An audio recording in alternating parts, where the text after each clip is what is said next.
মুরগি ভুনা করার জন্য ভেজে নেওয়া হচ্ছে, কারণ ভাজা মুরগি টেস্টি অন্যরকম লাগে, তাই মুরগি ভেজে নিয়ে রান্না করা হবে। উল্টে ফেলতে নেবো, ভালো করে ভেজে নেবো, ভেজে তারপর উঠিয়ে নেবো, একটু ভালো করে ভেজে নিচ্ছি, ভাজা হলে উঠিয়ে নেবো। হয়ে গেছে, ভাজা হয়ে গেছে, এখন উঠিয়ে নেবো।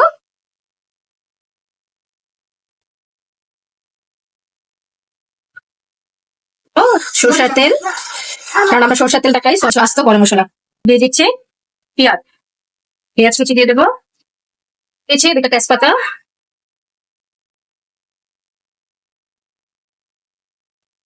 লবণ। পেঁয়াজটা আমার লালচে লালচে ভাজা হয়ে গেছে, এখন দিয়ে দেবো আদা রসুন। দিচ্ছি 1 টেবিল চামচ আদা রসুন দিয়ে দিলাম, আদা রসুন বাটা দিলাম। 1 টেবিল চামচ আদা বাটা দিয়ে দিলাম। আদা রসুন দিচ্ছি, ভালো করে কষিয়ে নেবো, কারণ আদা রসুন ভালো করে কষানো না হলে একটা গন্ধ আসে, আর ভালো করে কষানো হলে সেরকম গন্ধ আসে না। এই জন্য আদা রসুনটাকে ভেজে নিয়ে পরে আমি হলুদ মরিচ অ্যাড করবো। মরিচের গুঁড়া দিয়ে দেবো 2 চামচ,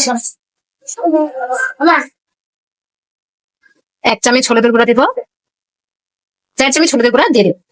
এখন আমি ভালো করে মশলাটা কষিয়ে নেবো, পানি দিয়ে নেবো। এখন আমার মশলাটা ভালো করে কষানো হয়ে গেছে, এখন আমি মুরগিটা দিয়ে দেবো।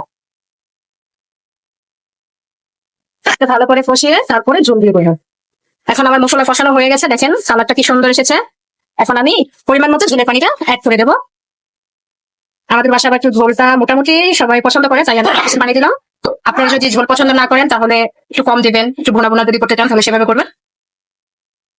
এটা আমার মুরগিটা প্রায় এখন হয়ে গেছে, এখন আমি একটু জিরা গুঁড়া দিয়ে নামিয়ে ফেলবো, যেহেতু আমরা একটু ঝোল ঝোল রাখবো, তাই আর আমি ঝোলটা বেশি কমাবো না। যদি সবাই ভালো লাগে এভাবে রান্না করে খাবেন এবং রান্না করে দেখবেন যে রান্নাটা টেস্ট কিরকম। এখন আমি জিরা গুঁড়া দিয়ে দেবো, জিরা গুঁড়া দিয়ে নামিয়ে ফেলবো। আর এই যে রান্না কমপ্লিট হয়ে গেছে, এখন আমি রান্নাটা নামিয়ে ফেলবো।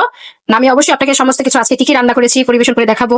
আর আমার রান্নাটা যদি ভালো লাগে তাহলে আপনারা অবশ্যই রান্না করে দেখবেন এবং কি রান্না করে খাবেন, আর আমাকে অবশ্যই কমেন্ট করে জানাবেন যে রান্নাটা কিরকম হয়েছে। ধন্যবাদ সবাইকে।